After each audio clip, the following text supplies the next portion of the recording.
Okay, well today we're going to have a look at how to load and unload a 120 roll medium format film, slightly different to a 35mm. Okay, so if we have a quick look at the camera, now this is my medium format camera. It's a Seagull, it's a Chinese camera, dates to around about 1970 something, not completely sure, but it is a vintage camera. Now it's a TLR, as you can see it's got two lenses, unlike an SLR which has got one lens. The bottom lens is the picture taking lens and the top lens is the viewfinder lens. So a different lens for each job.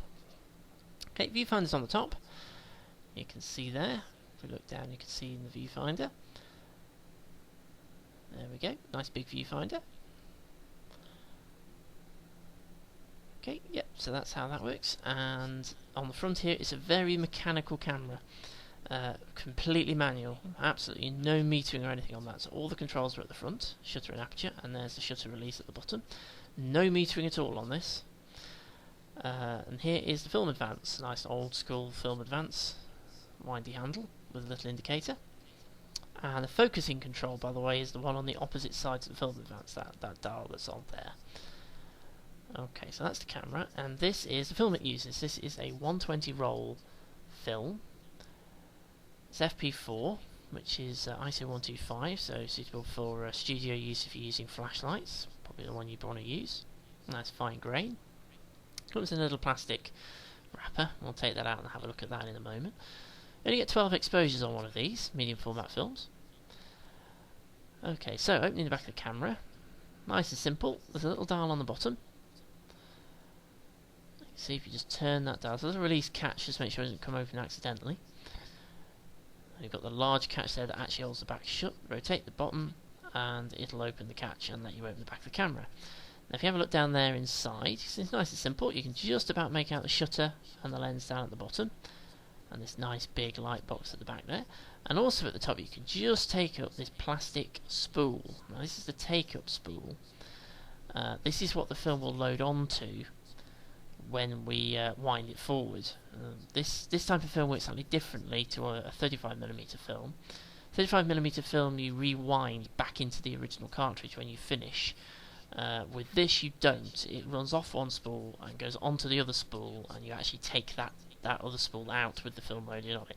We'll see that a little bit more clearly later. The new roll of film goes in at the bottom.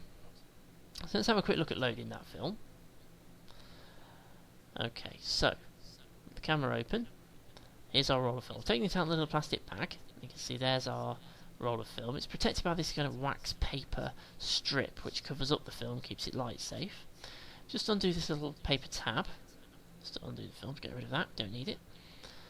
Okay, you can see it's white paper and it's unexposed written on it, so you know this is a new roll of film.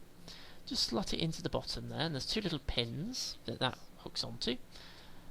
Just need to pull out that little lever and it drops in, and there it goes. So that's the spool now loaded. Yep, so what you now need to do is stretch the paper over, and there's a little paper towel on the top there, and you hook that into a slot that's on the take-up spool at the top of the camera. Okay, so the way this works is that the moment the film, the new roll of film, we've just loaded into the bottom of the camera.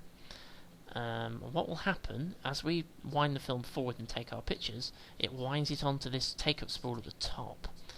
And what will then happen is that we then take out the take-up spool with the exposed film loaded on it. We don't rewind it. So we'll see that when we unload the film, what we're doing. Now, unfortunately, what's happened here is that the paper has actually got slightly jammed. I've never ever done that before in my life. That's what always happens when you're demoing something.